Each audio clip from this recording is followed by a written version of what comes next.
Two ancient texts, one forbidden act, the first blood ever spilled on earth. But here is the mystery. Why does one scripture fall silent, while the other reveals a divine lesson taught not by man, but by creation itself? This is not just the story of the first murder. It is the story of how humanity learned what to do with death. The book of Genesis tells of two brothers who brought offerings before the Lord, one from the soil, the other from the flock. One was accepted, the other was not, and jealousy was born. In the open field, away from witnesses, the unthinkable happened. Blood cried out from the ground, and the earth itself became a witness.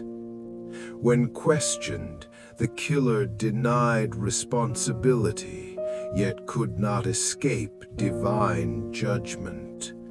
The soil was cursed, the land rejected him, and he was condemned to wander, marked but alive.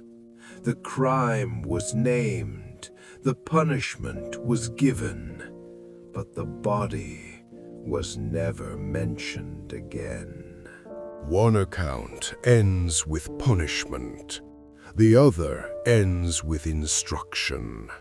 One shows the crime, the other exposes the consequence of ignorance after it. Perhaps the real horror of the first murder was not the act itself, but that humanity had to be taught how to bury its own dead. So the question remains, was the lesson about death or about mercy? One account ends with punishment, the other ends with instruction. One shows the crime, the other exposes the consequence of ignorance after it. Perhaps the real horror of the first murder was not the act itself, but that humanity had to be taught how to bury its own dead.